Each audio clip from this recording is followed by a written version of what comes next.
రాష్ట్రంలో red book రాజ్యాంగంతో ఈరోజు రాష్ట్రంలో ఎమర్జెన్సీ తరహా పరిస్థితులు ఈరోజు రాష్ట్రంలో నెలకొని ఉన్నాయి అని చెప్పడానికి రాష్ట్రంలో జరుగుతూ ఉన్న అనేక ఘటనలన్నీ కూడా ఇవాళ రాష్ట్రంలో ఉన్న ఎమర్జెన్సీ పరిస్థితులను కంటికి కనపడేట్టుగా చూపిస్తాయి. ఆశ్చర్యం కలిగించే విషయాలు నేను అడుగుతా ఉన్నాను. ఇదే చంద్రబాబు నాయుడు గారి ప్రభుత్వాన్ని అడుగుతా ఉన్నాను, చంద్రబాబు నాయుడుని అడుగుతా ఉన్నాను.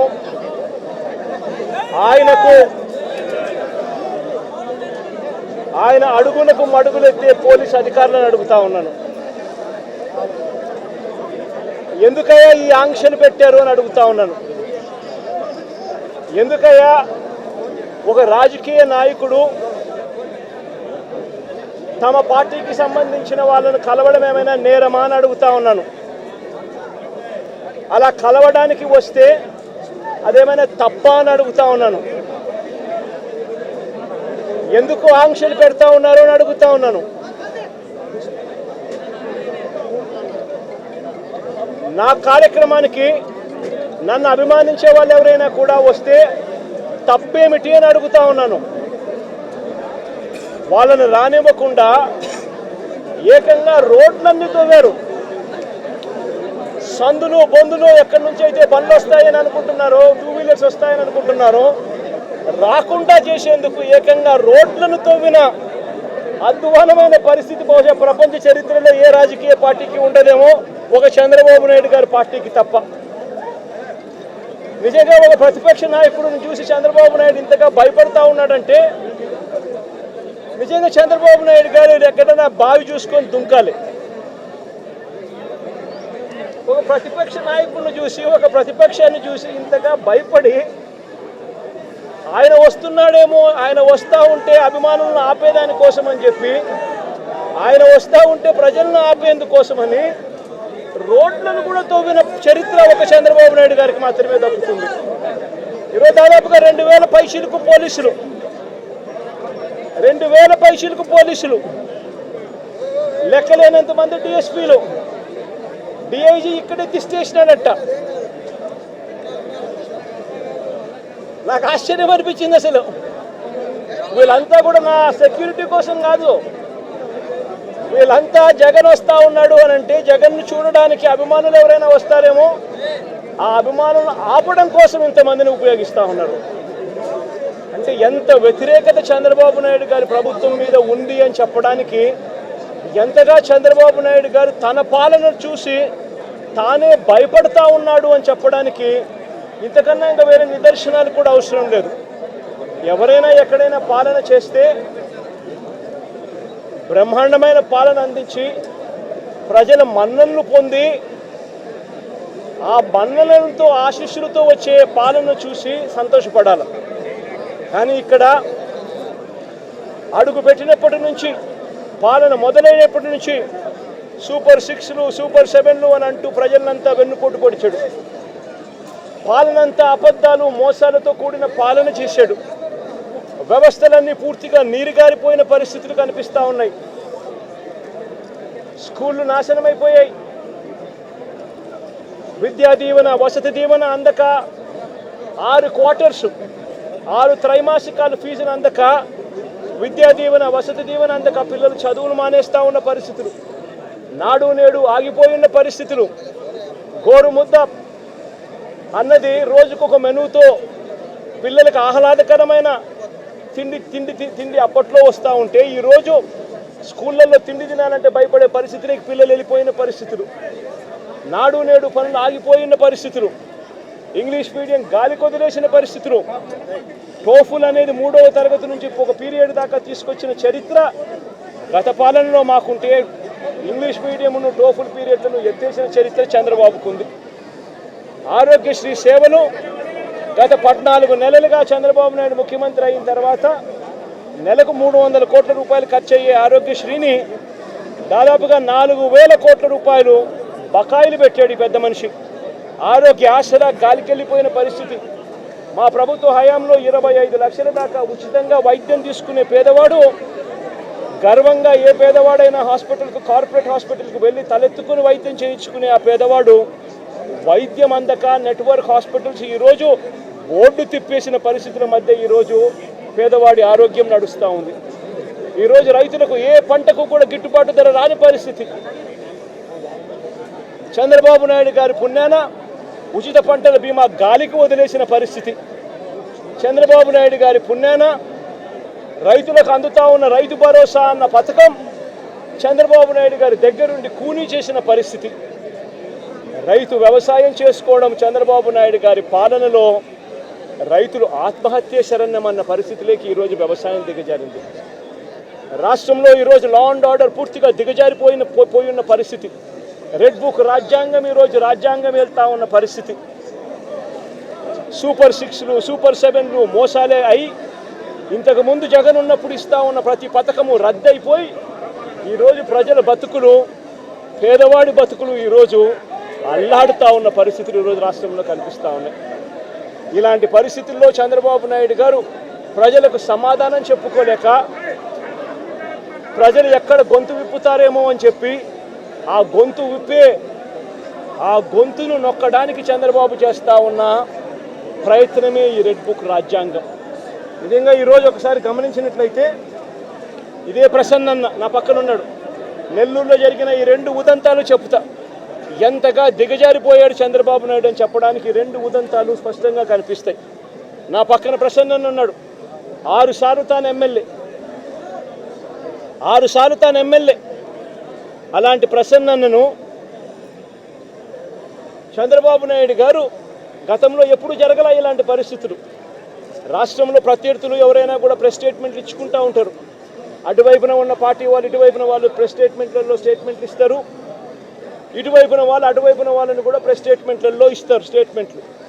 అటువైపున ఉన్న వాళ్ళు ఇటువైపున అన్అబ్జెక్షనబుల్ లాంగ్వేజ్ వాడినప్పుడు ఇటువైపున ఉన్న వాళ్ళు కూడా అన్అబ్జెక్షనబుల్ లాంగ్వేజ్తో అటువైపున వాళ్ళని కూడా విమర్శిస్తూ ఉండడం ప్రజాస్వామ్యంలో మనం రోజు చూస్తూ ఉన్న పరిస్థితి. కానీ ఎప్పుడూ కూడా ఇలా మనుషులను చంపేయడానికి ఏకంగా 80 మందిని 100 మందిని ఇళ్లకు పంపించేసేసి వాళ్ళు తాగుండి రాడ్లతోనూ కర్రలతోనూ మారునాయుధాలతోనూ వచ్చి కార్లను కూడా తిప్పివేసి పడేసే పరిస్థితిలోకి వాళ్ళు వచ్చి ఇల్లు మొత్తం ధ్వంసం చేసి ఇంట్లో 83 ఏళ్ల ప్రసన్న అమ్మ ఆవిడ మహిళ కాదా అని అడుగుతా ఉన్నా నేను. ఆవిడను బెదిరించి ఆ సమయంలో ప్రసన్న ఇంట్లో లేడు కాబట్టి సరిపోయింది. ఒకవేళ ప్రసన్న ఆ సమయంలో ఇంట్లో ఉండింటే ప్రసన్నను చంపేసే కార్యక్రమం కూడా జరిగి ఉండేది కాదా అని అడుగుతా ఉన్నా. ఇలాంటి దిగజారిపోయిన రాజకీయాలు గతంలో ఎప్పుడూ మేము చూడాల. నేను అడుగుతా ఉన్నా, ఇదే చంద్రబాబు నాయుడు గారిని అడుగుతా ఉన్నా, అయ్యా చంద్రబాబు నాయుడు గారు మీ ఎమ్మెల్యేలు ఎంత హేయంగా మాట్లాడుతూ ఉన్నారు అని చెప్పడానికి నిదర్శనం నిన్న మొన్న జరిగిన నగిరి ఎమ్మెల్యే రోజమ్మ గురించి ఎక్స్ఎమ్మెల్యే అంటే Rojamma ex MLA sitting MLA Nagiri Telugu Desam party MLA ఎలాంటి మాటలు మాట్లాడాడు. చెప్పడానికి కూడా సిగ్గుపడే మాటలు, సిగ్గుపడాల్సిన మాటలతో రోజమ్మను హేయంగా మాట్లాడితే ఇదే చంద్రబాబు నాయుడు గారు ఏం చేశారని అడుగుతా ఉన్నా. మొన్న జెడ్పీ చైర్మన్ హారికమ్మ కారు ఆపి అద్దాలు పగలగొట్టి కర్రలతో దాడులు చేసి కారులో తాను తన మొగుడు ఉండగానే దుర్భాషలాడుతూ అన్యాయమైన తిట్టులు తిడుతూ వారి మీద దాడి చేయడం అన్నది మీ డిక్షనరీలో అర్థం ఏమిటి చంద్రబాబుని అడుగుతా ఉన్నా. మా మాజీ మంత్రి రజనమ్మ ఎంతటి దారుణమైన భాషతో మీ తెలుగుదేశం నాయకులు మాట్లాడారు అని అడుగుతా ఉన్నా. నేను అడుగుతా ఉన్నా, ఇవన్నీ జరుగుతూ ఉన్నప్పుడు మీ మంత్రుల ఇళ్లకు మీ ఎమ్మెల్యేల ఇళ్లకు ఇదే మాదిరిగానే మా వాళ్ళను కూడా పంపించి హత్య చేయించే కార్యక్రమం మొదలెడితే రేపొద్దున రాజ్యాంగం అనేది బతుకుతుందా అని అడుగుతా ఉన్నా. రాష్ట్రంలో లా అండ్ ఆర్డర్ అనేది ఏమైనా ఉంటుందా అని అడుగుతా ఉన్నా. ఎలాంటి బీజం వేస్తూ ఉన్నారు చంద్రబాబు, సిగ్గుతో తలంచుకోవాలా నువ్వు చేస్తూ ఉన్న పనులకు అని చెప్పి చంద్రబాబు నాయుడిని గట్టిగా మందలిస్తూ ఉన్నా. ఏదైనా రాజ్యాంగంలో ఉన్నప్పుడు, కాన్స్టిట్యూషన్లో ఉన్నప్పుడు డెమోక్రసీకి వాల్యూ ఇవ్వాలి. ప్రజాస్వామ్యంలో ఇటువైపున స్టేట్మెంట్లు అటువైపున స్టేట్మెంట్లు ఇచ్చుకోవచ్చు, కానీ స్టేట్మెంట్లు నచ్చకపోతే మనుషులను చంపేసే కార్యక్రమం దాకా ఇళ్లకు మనుషులను పంపించి చంపేసే కార్యక్రమం చేయడం అన్నది అతి హేయమైన రాజకీయం అని చంద్రబాబు నాయుడు గారికి గట్టిగా నిలదీస్తూ చెప్తా ఉన్నా.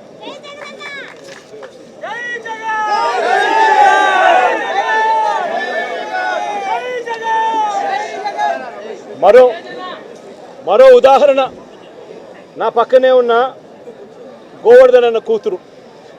నేను అడుగుతా ఉన్నా, గోవర్ధన్ అన్న జైల్లో పెట్టినప్పుడు వీళ్ళ ఇంట్లో బాధ ఉండదా అని అడుగుతా ఉన్నా. వీళ్ళందరూ పిల్లలు కాదా అని అడుగుతా ఉన్నా. వీళ్ళందరికీ బాధ కలగదా అని అడుగుతా ఉన్నా. ఏం తప్పు చేశాడని చెప్పి గోవర్ధన్ అన్నని జైల్లో పెట్టారని అడుగుతా ఉన్నా. ఏకంగా 14 కేసులు, గోవర్ధన్ అన్న మీద పెట్టిన కేసులు ఏకంగా 14 కేసులు. ఒక కేసు అయిపోతూనే ఆ కేసు అయిపోయిన వెంటనే మరో కేసు పెడతా ఉన్నారు. పెట్టి మళ్ళీ జైల్లో తాను ఉండే కాలాన్ని పొడిగిస్తూ ఉన్నారు. ఇప్పుడు దాదాపు ఎన్ని రోజులు అయింది మా జైల్లో ఉండబట్టి? 64 రోజులు. 64 రోజులుగా జైల్లో ఒక మాజీ మంత్రిని పెట్టారు. ఆశ్చర్యం కలిగించే విషయం నేను చెప్తా ఉన్నా. ఆయన మీద పెట్టిన కేసులు ఏమిటో తెలుసా? ఆయన మీద పెట్టిన అన్యాయమైన కేసులు ఏమిటో తెలుసా? గోవర్ధన్ అన్న పార్టీ సెంట్రల్ ఆఫీస్లో ప్రెస్ మీట్ పెట్టి సాక్షిలో పబ్లిష్ అయిన తన ప్రెస్ మీట్ క్లిప్పింగ్ను వాట్సాప్ గ్రూపుల్లో ఫార్వర్డ్ చేశారంట. అదొక కేసు అయ్యా, అదొక కేసు. మనిషిని అరెస్టు. ఒక రాజకీయ నాయకుడు ఒక ప్రెస్ మీట్ పెడితే ఆ ప్రెస్ మీట్లో వచ్చిన దాన్ని మీడియా పబ్లిష్ చేస్తే ఆ పబ్లిష్ చేసిన ఐటెంను వాట్సాప్ గ్రూపుల్లో ఈయన ఫార్వర్డ్ చేస్తే ఆయనకు సంబంధించిన మనుషులకు అది కేసు. దాని మీద జైలు. మాజీ మంత్రికి మరో కేసు.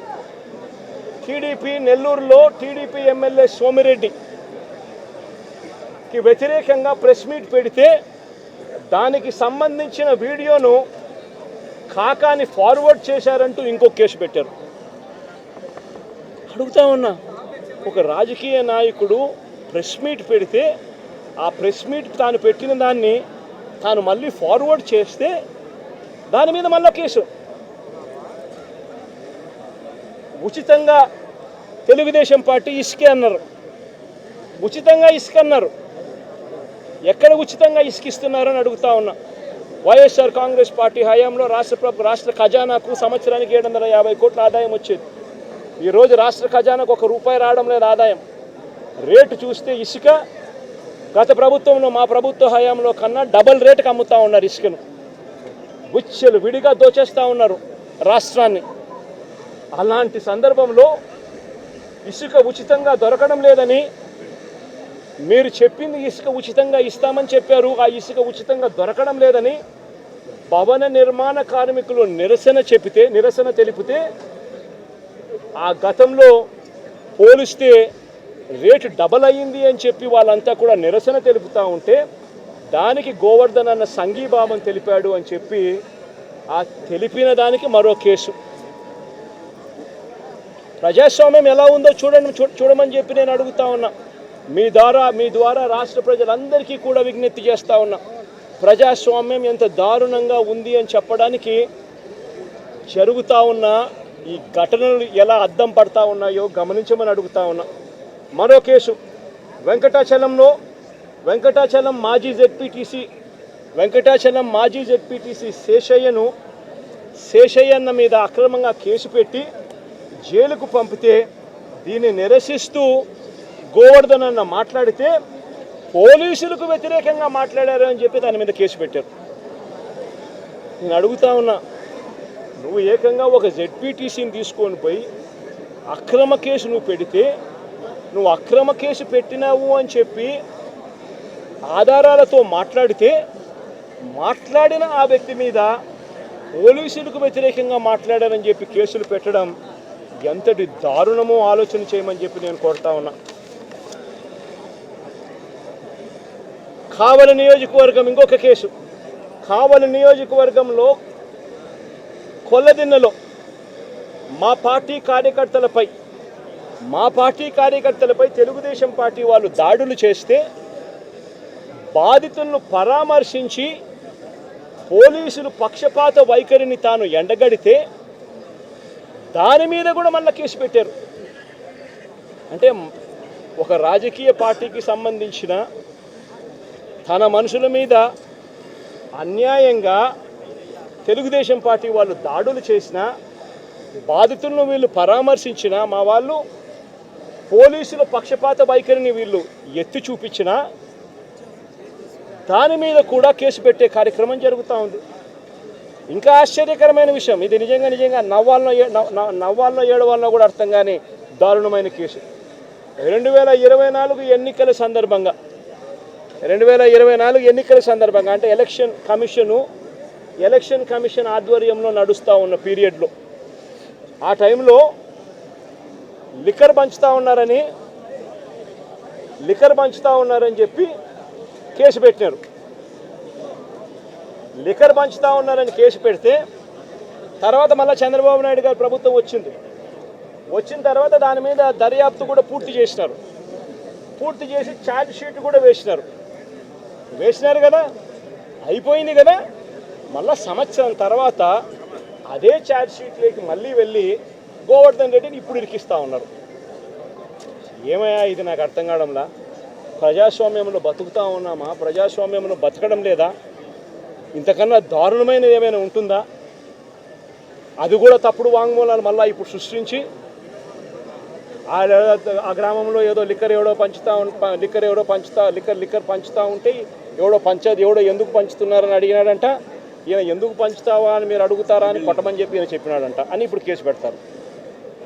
ఎంత దారుణంగా జరుగుతుందో ఒకసారి చూడమని అడుగుతా ఉన్నా. మరో కేసు, అక్రమంగా క్వాడ్స్ తవ్వకాలు చేశారని కాకాని గోవర్ధన్ రెడ్డిపై పోలీసులు మరో కేసు పెట్టారు. నిజంగా ఒక మంత్రిగా ఉన్న వ్యక్తి ఒక మైన్లో క్వాడ్స్ తవ్వకాలు చేశారు అని చెప్పి కేసు పెట్టడం అంటే ఎంత దారుణమో ఆలోచన చేయమని అడుగుతా ఉన్నా. ఈ కేసులో పసలేదు అని చెప్పి కోర్టు నిర్ధారించి A1, A2, A3లకు యాంటిసిపేటరీ బెయిల్ కూడా ఇచ్చింది. గోవర్ధన్ అన్న A4, మరి A1, A2, A3కి యాంటిసిపేటరీ బెయిల్ ఇచ్చినప్పుడు A4 వచ్చేసరికి మాత్రం ఏకంగా జైల్లో పెట్టారు. ఆశ్చర్యం కలిగించే విషయం ఏంటంటే ఈ కేసులో ఎంత కుట్రపూరితంగా ఈ కేసు పెట్టారంటే, ఈ కేసులో ఇదే చంద్రబాబు నాయుడు గారు గవర్నమెంట్లో చేసిన విజిలెన్స్ రిపోర్టు, ఈ విజిలెన్స్ రిపోర్ట్లో వీళ్ళే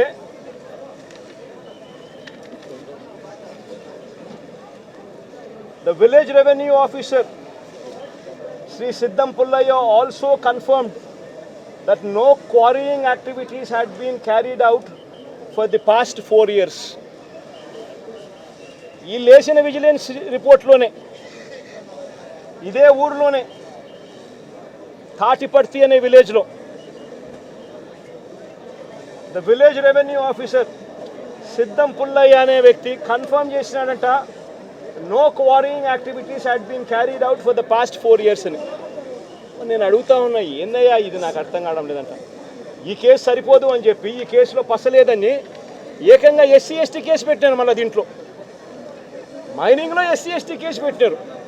నిజంగా ఎంత దారుణమైన వీళ్ళ పరిస్థితి ఏమిటి అని ఆలోచన చేయమని అడుగుతా ఉన్నా. సేడిజం అన్నది చంద్రబాబు నాయుడులో నరాలలో సేడిజం అన్నది ఎంతగా ఉంది అని చెప్పడానికి ఇవన్నీ కూడా నిదర్శనాలు కావా అని అడుగుతా ఉన్నా.